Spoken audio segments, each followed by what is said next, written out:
Welcome to the Relaxed Dog Podcast. The podcast where the dogs are the stars of the show.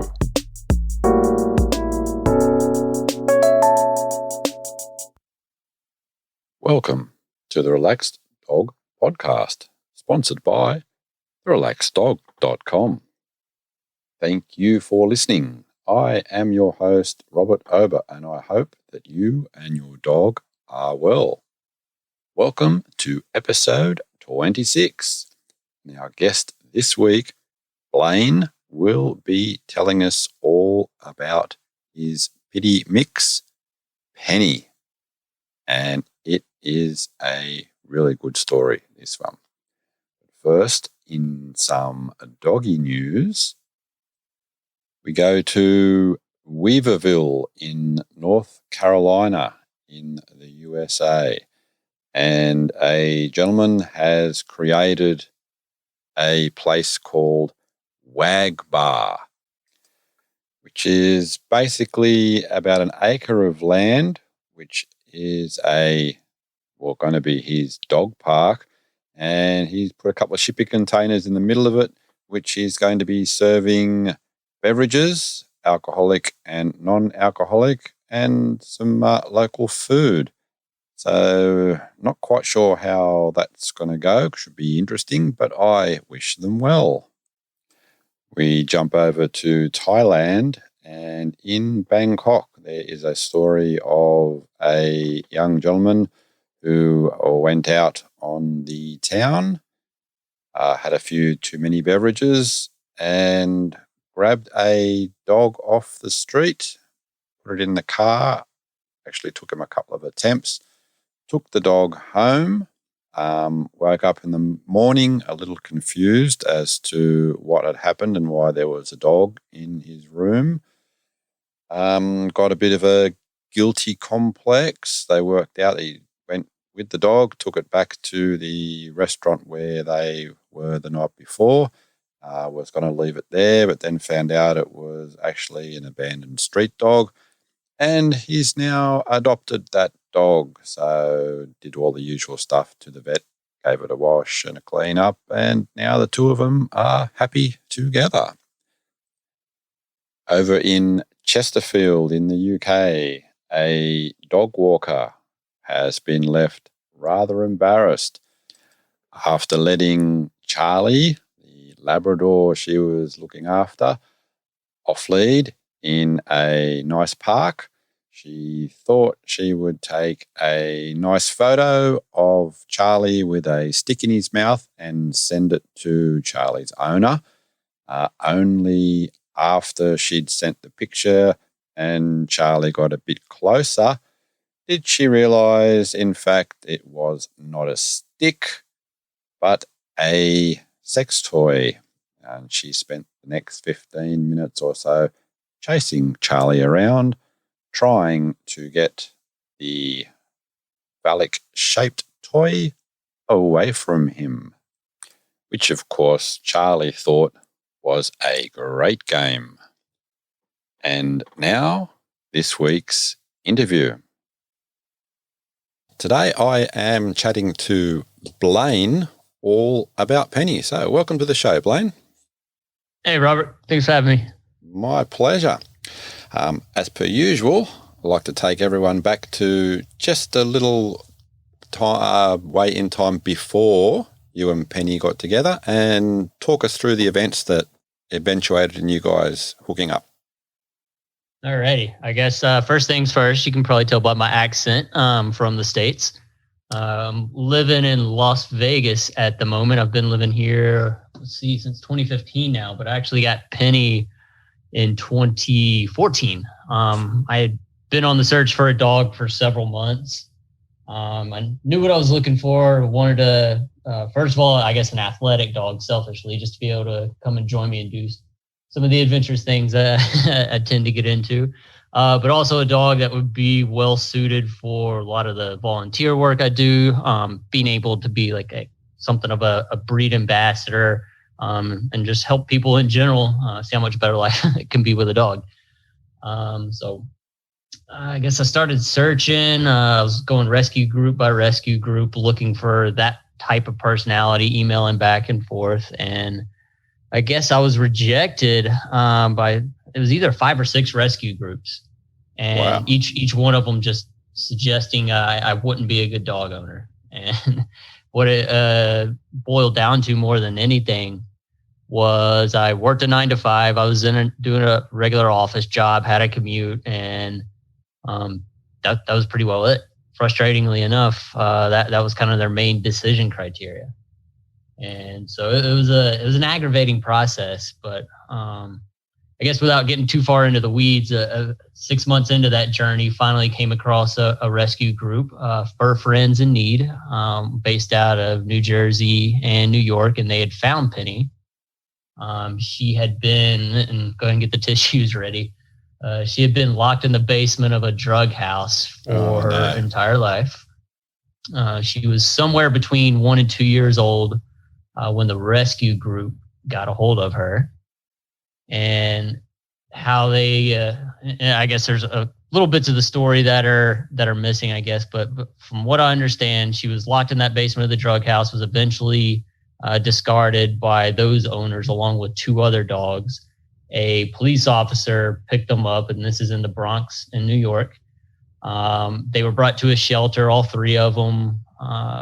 Temperament was tested by, I guess, whatever series of commands, and I'm no expert in this, but long story short, they deemed her unfit for a home, and she was placed on the euthanasia list immediately. And that's when Fur Friends in Need showed up. They poked their head in the door just in time. They took all 3 dogs, in fact, and it was just a few days after that I actually got in touch with them and started the process to be able to bring her home. That's sounds like a good timing.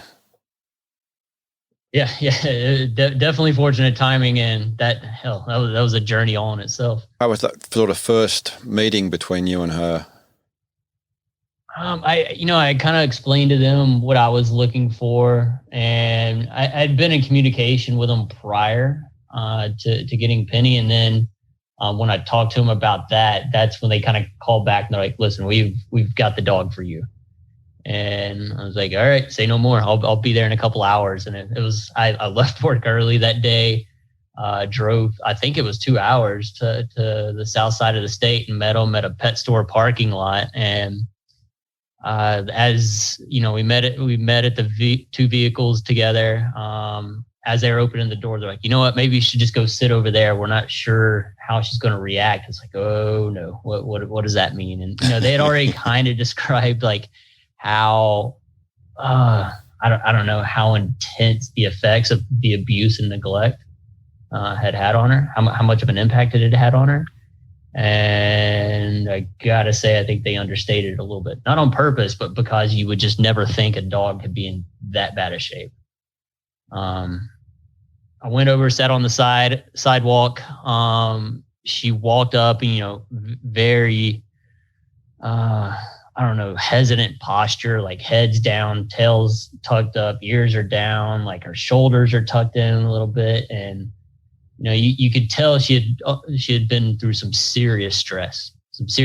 Like you could see it in her body. You could see it in the fatigue in her body. But then, all that considered, she walked up and sat in my lap and just started licking me. And I could see the surprise of the representative from the rescue group. And she's like, I basically said she couldn't believe that Penny was acting like that because that simply wasn't her. And that's all it took for me. Like she won me over in those few seconds.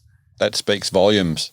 Yeah, absolutely. Like I was like as nervous as I was so thrilled to have that reaction. And so obviously they were had instances where she wasn't quite as receptive with some of their other rescue staff. It's not so much not being receptive. It was one part, like, I don't know where to start. Like she had seen nothing the whole life. She had been locked in a basement. So even the simplest things like being able to trot or run, she couldn't do. She had no coordination. She would just be like in a just a slow walk and would fall over. So I guess keep that part in mind, that she had just had no awareness of how to act, like just didn't know how to be a dog. And then the other part was just sheer fear, like absolute fear over everything, whether it was a person or any other inanimate object. It didn't matter. Like anything like making a move in her direction, she was cowering. She was laying down, like shielding her eyes. It was pitiful. And I wish I had a copy of it in front of me, but I do have a copy of the intake papers from when she was brought into the shelter. And that evaluation of her temperament is seriously the most sad description of a dog you've ever read in your life. It was bad. There's no words for that and for what some people do to dogs. Yeah, I just say, like, whoever her original owner is, it's good for them that I don't know who they are. I think that, good for them that a lot of people don't know who they are. And yeah, no kidding. A lot of people shouldn't have anything to do with dogs or animals or even other people. Yeah, so, but anyway, as sad as that is, how much I don't want to bring the mood down, because I promise the story does get better. Oh, I already know it does. So, from the car park, what happened then?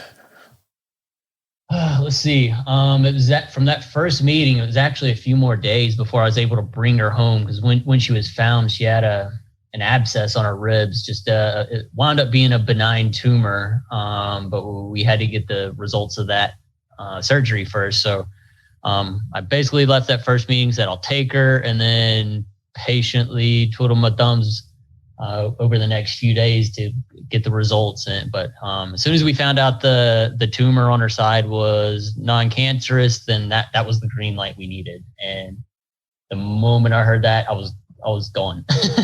I was there to go pick her up as quick as I possibly could. And, in those few days, I'd already gone out and bought, much like any person getting their first dog, everything that the pet store had to offer. I want to make sure she was in total comfort the moment I got her home.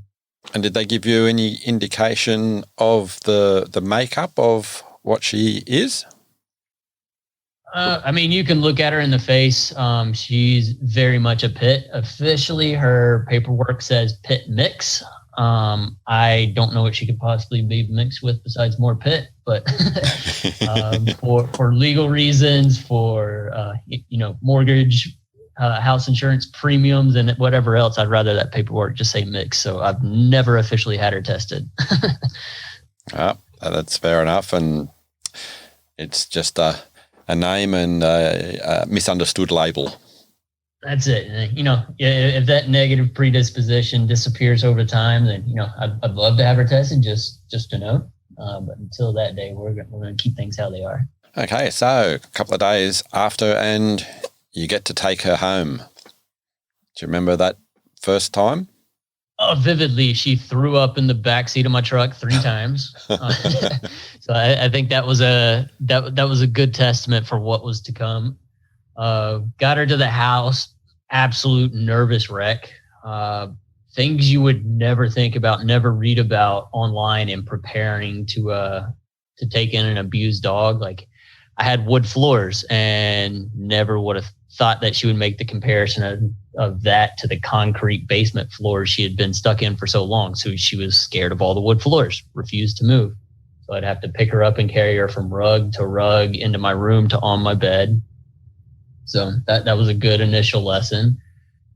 Take her outside, and every noise imaginable sent her into a frenzy. So, we'd make it 3 steps outside, a car would drive by, she'd sprint back into the house. Carry her back outside. We'd sit there for a few minutes longer, and she'd hear somebody hammering some nails at their house, sprint back inside. And that continued for months and months and months and months. So it was a lot of work. And I guess the culmination of that, at least while we were still living there in New Jersey, was pretty well wait till like 11 or 12 o'clock every night, and that's when we go for a walk, because we lived in a pretty urban environment, lots of traffic right in the middle of a downtown area, so you'd want to let as much of that traffic die down as possible, get the people off the sidewalks, and let her have free reign of the sidewalks as best as possible. And that pretty well stayed our routine for month after month. And it sounds slow going. It was slow going, but even in that, you could see tons of progress. And where I seem to notice the most is where we were able to escape the city sidewalks and get into the surrounding woods. Had some really neat spots nearby, desolate areas where I didn't have to worry about anything. I could just let her run around off leash. I haven't mentioned that yet. That's one of those really nice parts about, I guess, her kind of fear of everything around her. She always stayed by my side. So, from day one, I was working on her being able to be off leash. So, find the silver lining in these things. But, anyways, yeah, I'd start taking her into the woods more and more, and I could see like her demeanor start to shift when she didn't have to worry about all those outside threats. I could actually see her for the first time relax and kind of enjoy herself, which was super rewarding. But unfortunately, be short-lived, because as soon as we get back to the house, she'd revert right back to those very hesitant behaviors. Applaud you with your dedication to give her the time to follow through and integrate slowly into what everyone thinks is a normal sort of thing for a dog. And I definitely appreciate that, because people that know me would not describe me as a patient person. So I learned a little bit about myself during that experience, I think. Well, that's another thing a lot of people will say is that and particularly with what you've said so far about Penny, is that she's also teaching you a lot of life skills. Absolutely. Patience like I never knew I had before, but I guess beyond that, like just trying to understand nonverbal communication. It sounds weird to say out loud, but like learning every little bit about her personality and how to navigate that definitely played dividends on the EQ side when it came to dealing with people. So how was she when you had friends and family over? There was a sweet spot. So for a long term, her maximum threshold was 5 people. And I can say that with absolute precision. There was 3 of us lived together at the time, me and a couple of buddies. She was always fine to hang out with us when it was the 3 of us. A friend might come over, a neighbor might come over, but as soon as that 6th person would enter the room, it was like a light switch was being switched, and she would get up, walk straight to the bathroom, and hide in the bathtub. And that was her one and only savior for a long time. So she was good. She was good with all people, but as soon as we crossed more than 5, that was a wrap. And that actually took years to overcome. Years. Not good. But in other ways, it's not a bad sort of thing to tell if you've got a place. No, sorry, you can't come in. You're going to upset my dog. Yeah, it was a good excuse, and I'd definitely put it to use a few times. And these quirky behaviors, like there was no shortage of them. It was, I'd take her, like I'd pull out a basketball. As soon as she laid eyes on a basketball, she'd sprint to my room and we'll get on the bed. Done. Basketballs completely did her in. Like trash cans for probably 4 years would ruin her night. So if someone was putting their trash cans out on the road, out on the curb to be picked up the following morning, she'd stop dead in her tracks, and I'd have to physically pick her up, carry her around it. And I don't even mean around it. It was several feet out of our way, like not impeding our path whatsoever, but just laying eyes on a trash can would ruin her night. And we could spend the next hour talking about kind of all those weird things, weird quirks she had that just seemingly didn't want to go away. He stuck around for a long, long time. So the psychology part is always fascinating, and when you don't know what she's been subjected to and what connections that she makes to other objects. That's it. Like there's so much depth to the weirdness in her thinking patterns. And like you crack the nut in a couple areas and help her get over some things, but then other dilemmas she was facing, you just had no idea, and you feel helpless because like these hesitancies are so weird. Here's another good one. We would just be walking, and out of nowhere, it'd be like she just ran into a brick wall, would stop, would not move. And I searched Google from top to bottom trying to figure out what to do and could never quite find any good advice. And ultimately, the solution I found up finding for her, and this was after, I'd leave her in place for 20, 30 minutes, and I would just sit, just not more than a few feet from her and just wait for her, and she would never budge, but I would pick her up, move her forward 6 inches, and she would keep on walking just like nothing had ever even happened. And I have no idea what that's about. I've had her almost, what are we at now? Over 6 years now. And she still does that from time to time. I don't get it. And Google doesn't seem to have too many good explanations. So if any of the listeners here have a good idea what that's all about, I'm still looking for a good explanation. You were saying that you would live there for about a year before you moved? Yeah, thereabouts. I've worked for Mars Chocolate for my whole career. And let's see, I know Mars has a factory somewhere near where you are. I'm going to forget the name right now. Ballarat, is that the name of the city? No, yeah, there is a city called Ballarat, yes. That's it. I knew there was a Mars factory there somewhere. But anyways, I was working for Mars in New Jersey at the time, and got a call about taking a role at a chocolate factory here in Las Vegas. And I care not at all to say anything good about the state of New Jersey. I thoroughly hated living there. And I think if you're watching the news at all this year, you probably understand. At least got a few reasons why. So when I got the call to go to Las Vegas, I took it very quickly. And I can remember the day moving here like it was yesterday. It was early 2015. I was shoveling snow at my house in New Jersey. The taxi shows up to take me to the airport, and I land in Las Vegas, and it's sunny and warm. And I knew right then I'd made the perfect decision. I'll just jump in. How was Penny in the snow? She loves it. She just like puts her head down like at the front of a bulldozer and just barrels through.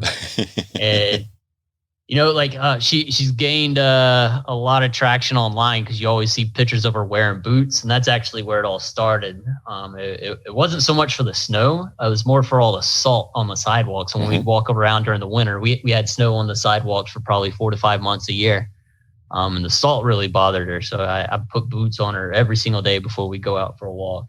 And there's a lot of chemical solvent stuff as well, isn't there? Oh yeah, it's nasty. And the pads of a dog's foot are a lot more versatile than I think most people really realize. They're super important for body temperature regulation, and they're, to your point, very susceptible to the damage that different chemicals can present. So, word of advice to all you dog owners out there: read up on dog boots. They're a lot more versatile than you'd ever think. Absolutely. It's just an added reason, let alone the temperature differentials between hot and cold. Very much. So, getting back to the move, so first of all, I moved on 9 days' notice. So that was chaos. Wow. Under virtually any condition, I would have just driven across the country. It's about, from end to end, probably a 40-hour drive from one side to the other, which I was happy to make, but couldn't on 9 days' notice because I had to get all my stuff moved. So Penny wound up being on a plane, which scared the living hell out of me. Fortunately, everything went perfectly fine. But as a bit of a reward, when we landed in Vegas, took her straight to the dog park, and I think that's where we stayed for the first few hours that we lived here. Okay. Had she had much experience in being crated before that? I did get a crate for her when I first got her. Much like everybody else, I swore she wouldn't sleep in my bed. That lasted all of about 1 day. perfectly comfortable in a crate. And I'd say this is probably true for a lot of rescued or abused dogs. You find a place of comfort in a crate, especially when it's draped with a cover or something to where it's kind of a dark nook. So she actually did really well in it.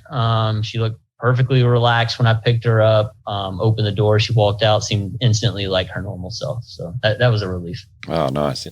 You said straight from the airport to the dog park.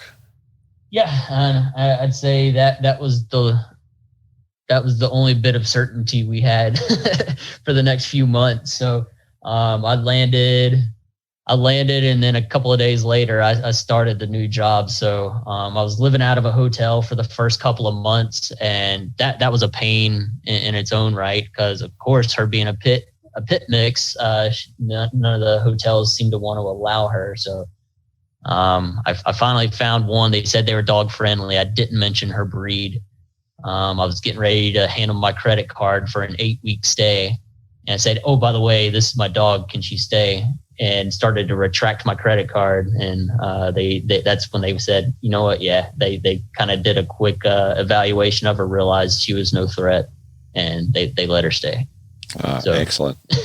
Fortunately, that worked out. So we at least had our temporary housing all set up while I was in the process of looking to buy a house.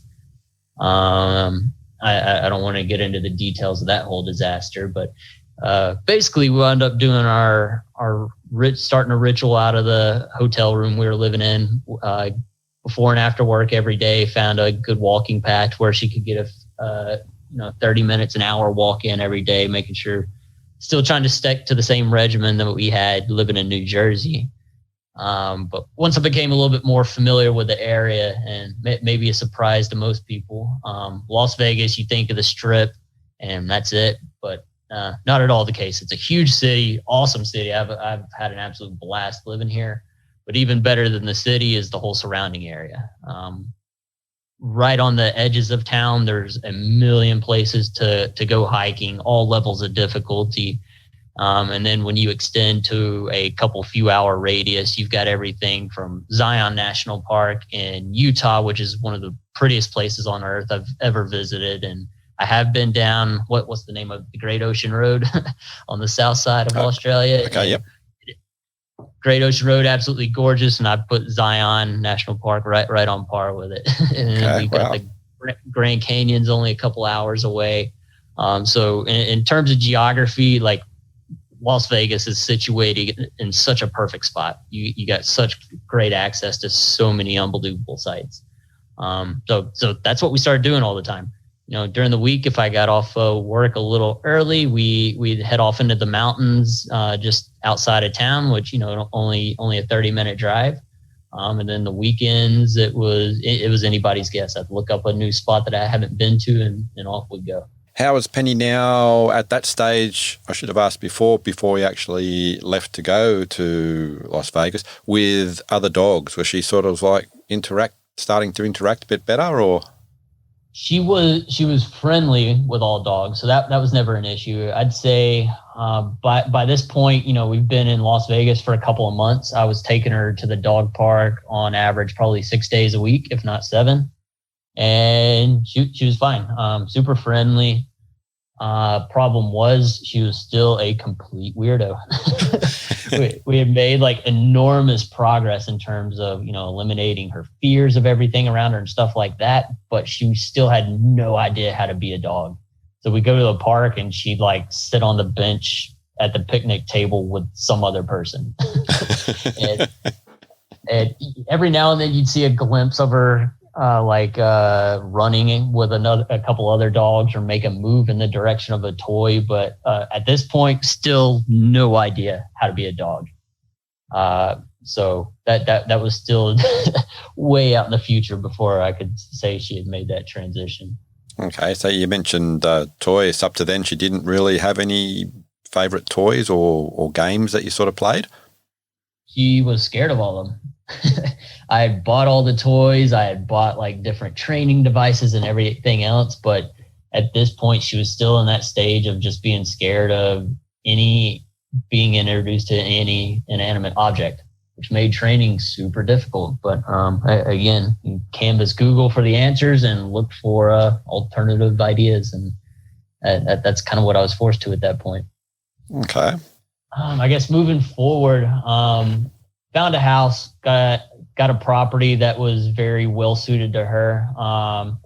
Super urban area, very small plots all through here, but I was able to find a lot on the back of a street, which had a really big backyard. And honestly, that was like my main decision criteria in buying a house. I wanted a big yard that she could enjoy and like, again, just try to learn how to be a dog. And we got into here, spent several months and kind of sticking to that pattern I've just mentioned, going out as much as possible just to try to, find trust in the world.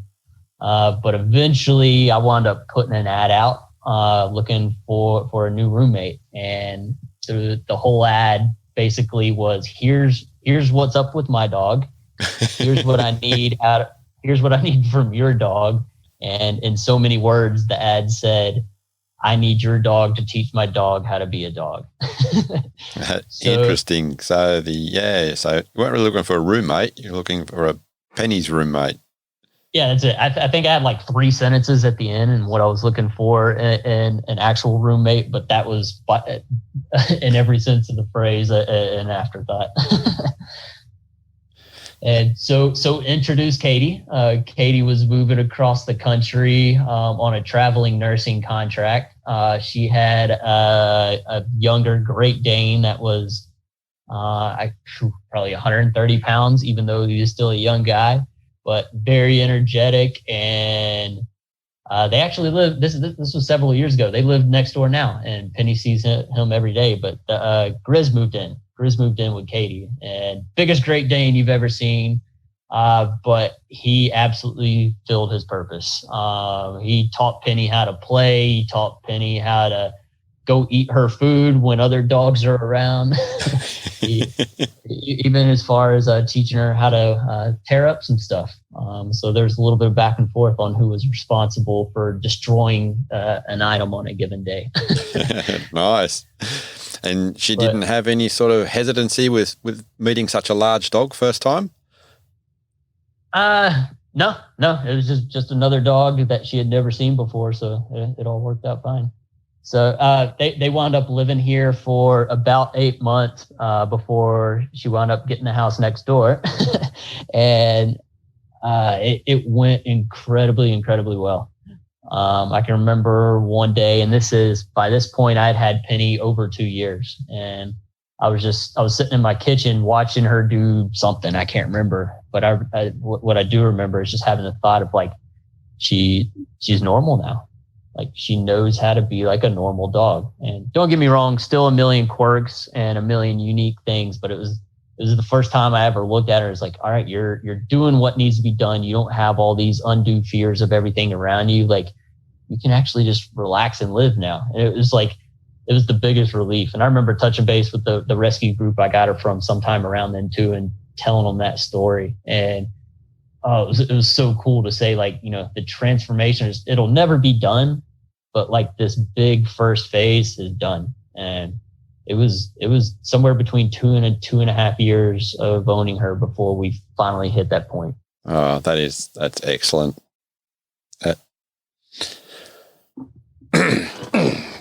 Sorry, getting a little moist there a little bit. That's so nice to hear. Was any sort of like adventures that the two of them that you can sort of like that come to mind? They had more of a backyard romance, I guess. They're always good to be doing things in the backyard and running around and going back and forth between the neighbors' houses and such. But in terms of getting out into the mountains here, the desert mountains, and that remained a Penny and I only event for a while to come after that even. My background, I grew up on a farm. I spent every waking hour outside when I was a kid, and that's definitely followed me into adulthood. And kind of having done that most of my life, I was a lot more comfortable with things that some people might consider dangerous or risky or somewhere in between. So kind of for that reason, we'd go out on our own a lot. I was comfortable with heights. I was comfortable with cliffs. I knew how to navigate them with Penny at this point. And we just kind of went out and did our thing every weekend. And, I'd say the average Saturday for a couple of years was get up around sunrise, be at the mountains, go play around for 5-6 hours, and then make our way back home.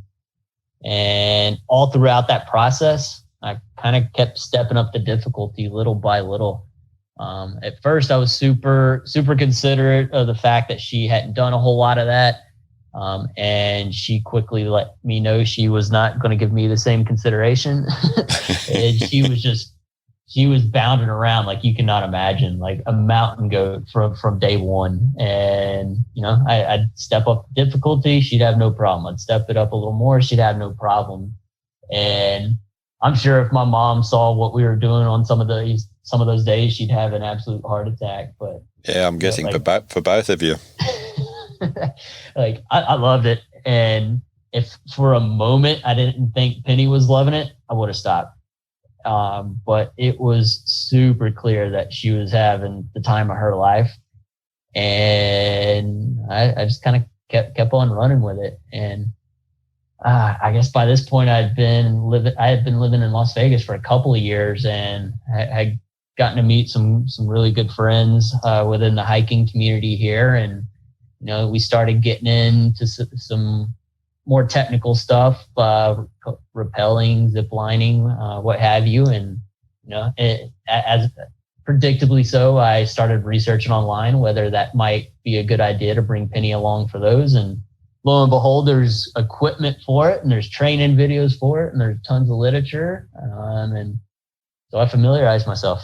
And I remember that first day taking Penny rappelling with me, standing at the top of a 120-foot cliff, and her trying to figure out what in the world is about to happen. So you started small then.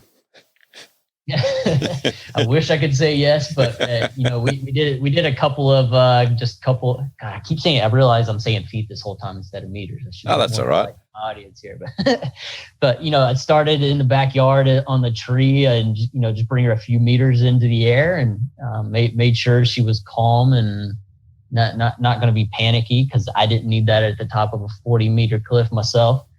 And I'd say that first rappel, to this day, I do still feel a little guilty, because I know it scared her. She'd have no idea what to expect. But, God, I remember, I think it was the second time we went out to go rappel, and it was like 8 rappels that day. And by the second one, like, she's jumping off of the cliff under her own power. It's so crazy to see. And that's where I say, like, I feel confident that she's plenty comfortable doing what she's doing, and any onlooker would say the same. When you see her, I lean off the edge of the cliff.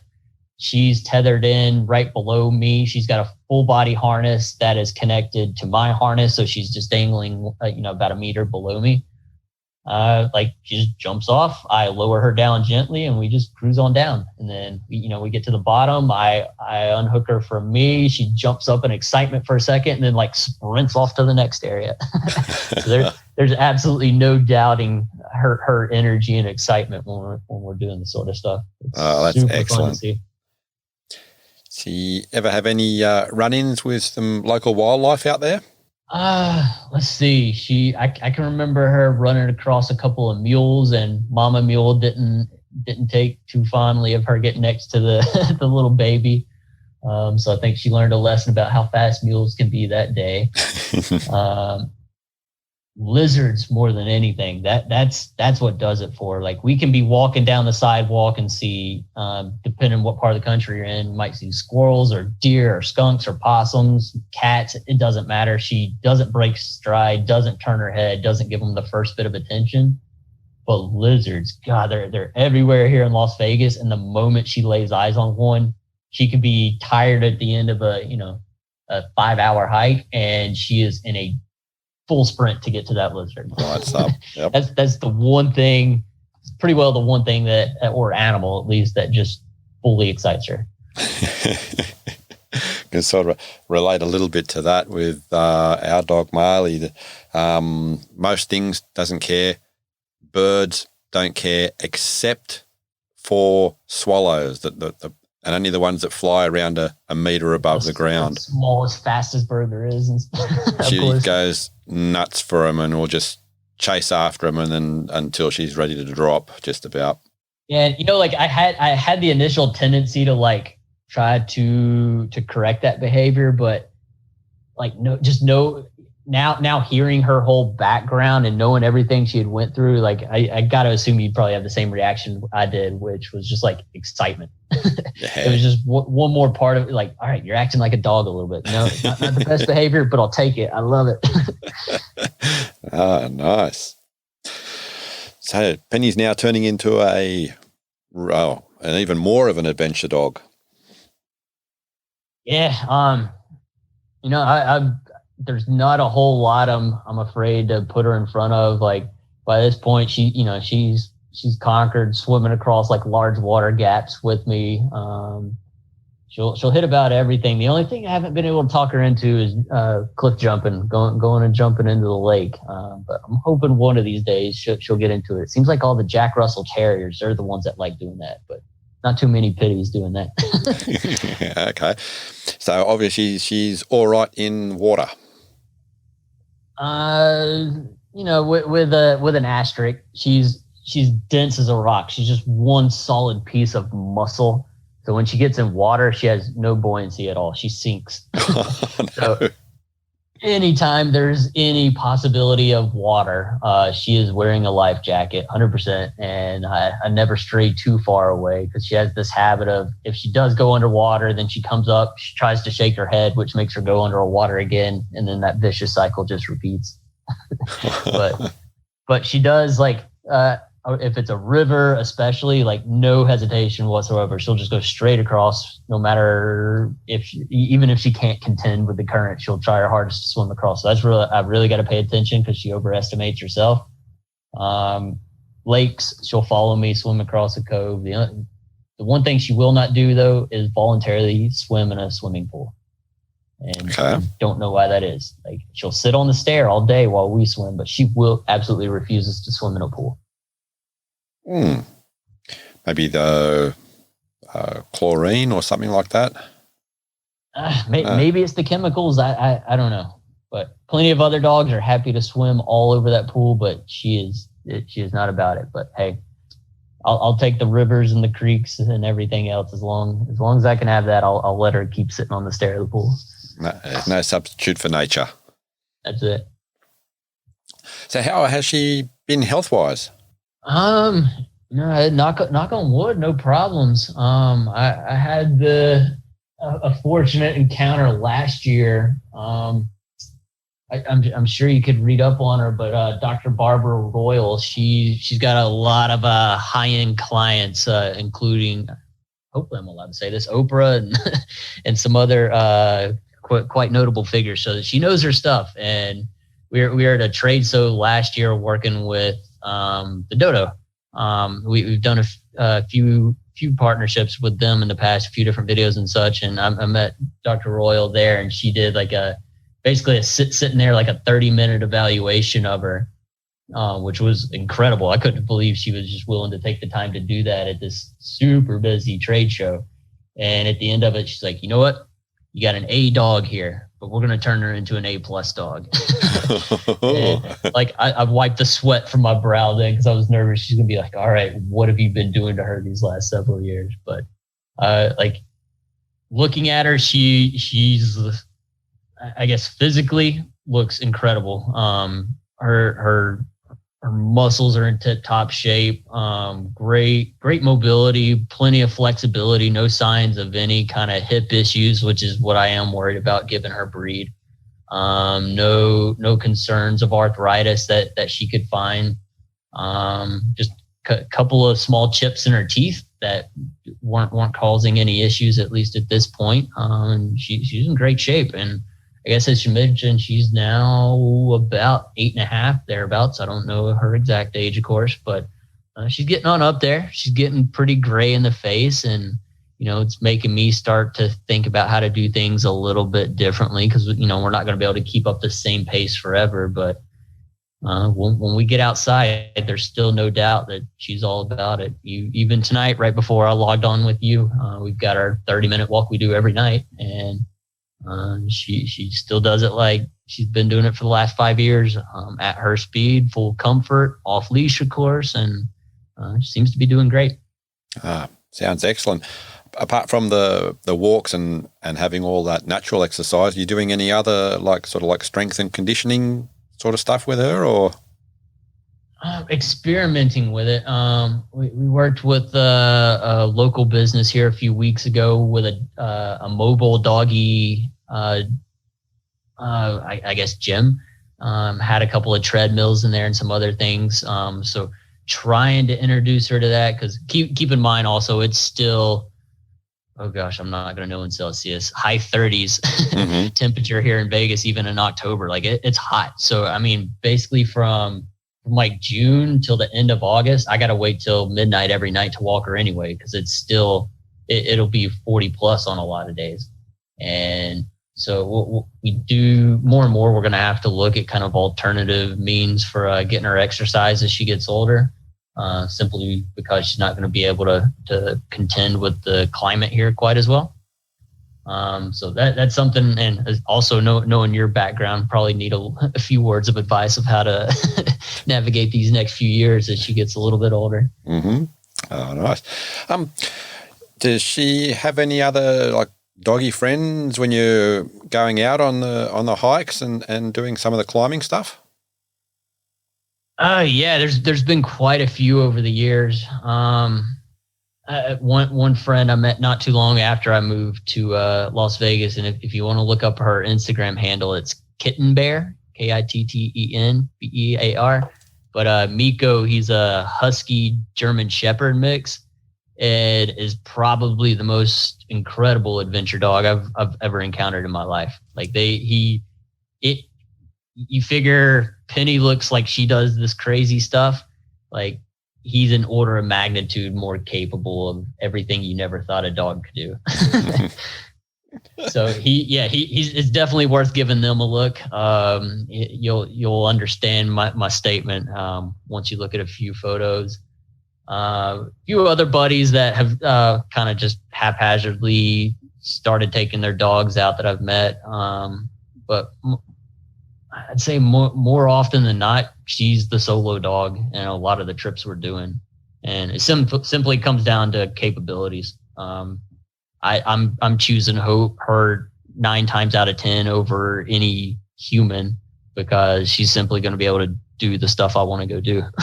Sounds nice. And I'm guessing she's inspiring a whole lot of people to do a whole lot more stuff with their dogs.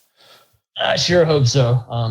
It's taken a lot of work to capture some of these memories of her over the years, and it's not uncommon for us to go out and we'll increase the length of the hike that day by 30 to 50%, just trying to get a little content of Penny.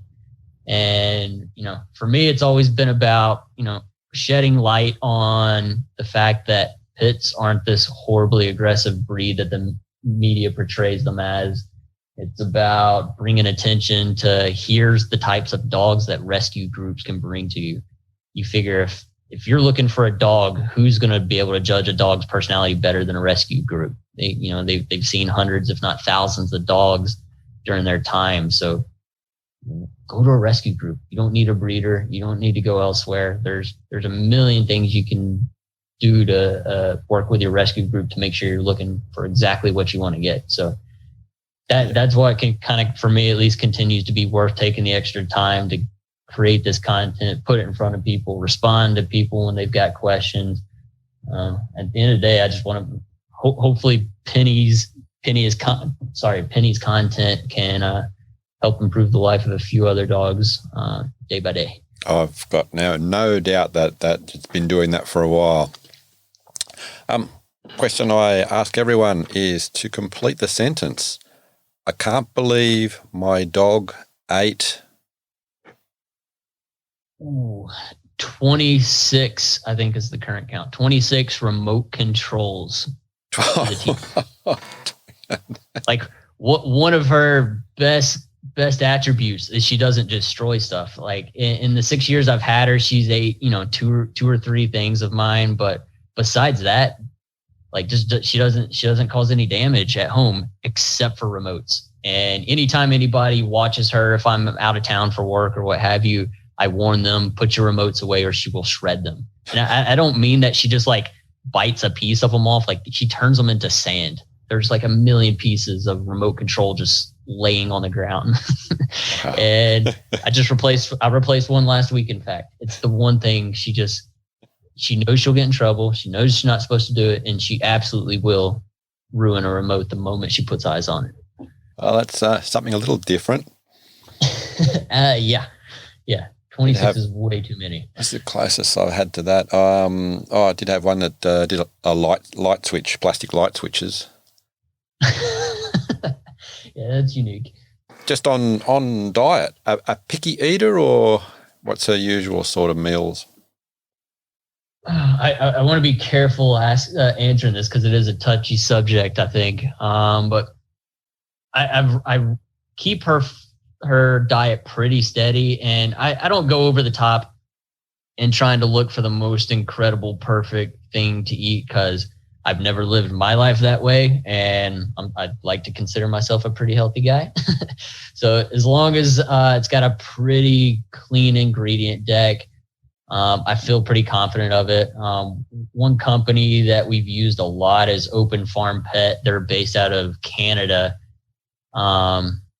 They're GMO free, they're grain free, and I know that grain free phrase freaks a lot of people out, but the way I look at it is, grain free in my life or keto in my life or paleo in my life, it's going to generally make me pretty healthy, but I can still factor in a few other things. So I'm not going to be 100% strict. So it's a long-winded way of saying I try to make sure she eats pretty healthy, but it's not always kibble. It's not always raw. It's not always this super boutique-y brand or anything like that. It's just, for me, it's just making sure she's got a balanced, healthy lifestyle. Her weight remains about the same and she looks healthy. As long as I can check those boxes, I feel pretty good about the diet. Can't argue with that. I'm all for variety. Yep, we definitely have that in common. Excellent. So what is she doing at the moment? At the moment, she is on the other side of the house. I'm locked over here in the office, but I'm sure if I say walk loudly enough, she'll come sprinting over.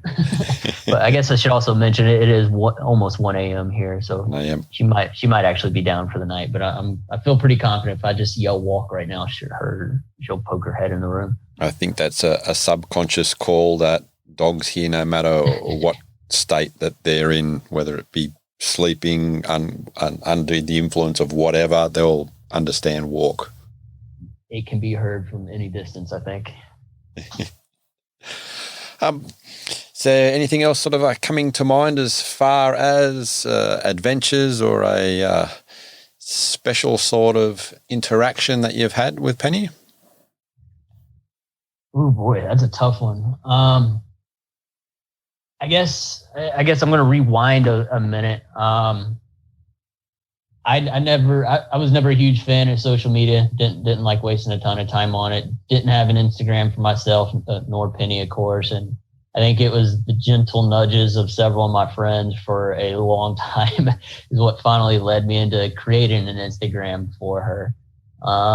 And I started uploading stuff. I'd say got kind of lucky with some reposts and from some bigger online groups, which helped grow our audience a little bit. We wound up getting a feature with the Dodo, and I'm sure you see their videos in Australia too. Yes, yeah, we do. Yep. Great. So we did a video with them in 2017, and I remember when I got the initial email from them, they had reached out. I started freaking out. Like they're the best in the business when it comes to animal media online. So I was so thrilled when they reached out, and we were actually doing a hike the weekend that the video came out. So we're doing it was the highest peak in the continental U.S. in California. and I had Penny with me for that. So we were out of cell phone reception for a few days, and I knew the video was dropping that weekend, but I was like, hopefully it'll do well. I was looking at some of their other content. It's like, hopefully it gets 500,000 views, maybe 1 million if we're lucky. And it gets 20 million views in the first day. And I think as of right now, it has something like 48 million views, which completely blows my mind. And I know it's not the fact anymore, but at that time, it was their most successful video they had ever done. And it paved the way for everything that has happened since. So I'd say that was probably one of the biggest highlights we ever had, was getting to do that first video with the dodo. Okay, and what did Penny do in the video? It was basically a 3-minute version of everything we've just talked about. She started life, dealt a very difficult hand, and she blossomed into this with a lot of video content to go along with it. And it pulls at the heart pretty hard. So I had quite a few people reach out that knew me personally that just happened to see it, because it seemed like everybody on the planet was seeing it at that time. One testimony after another about how much it made them cry. So it was a great video. They did a fantastic job with it, and we've done a few other videos and such with them since. So absolutely love the company, guys. If you're listening, can't wait to do another one. It's about that time. The second one I think I'll mention, and this just kind of goes back to the fact that I've done so much outdoors, and every bit of travel I've done in my life is with an emphasis on seeing what outside has to offer. I'm not big into going to cities and such, but we got a call from National Geographic, and they wound up putting a pretty good story together. And the story was cool. I was super excited about the story, but for one day in history, you logged on to nationalgeographic.com, and it was a big picture of me and Penny on the homepage. And that just completely blew my mind. Wow. That was super cool. I'll brag about that to the day I die. Oh, absolutely. I was going to say, Penny's a superstar, but you're both superstars, and it just seemed this is one of those things where the two of you are destined to meet each other, and then just reach fulfillment. Yeah, very, very much. And I mentioned I wasn't huge into social media, and I'd say to this day, it's still not something that occupies or it's not a priority thought for me. But I'm still happy to keep the account going just because of all the awesome feedback I get from folks, and to get one story to say, hey, thanks for sharing Penny's transformation, gives me hope that I'll be able to do the same with my own.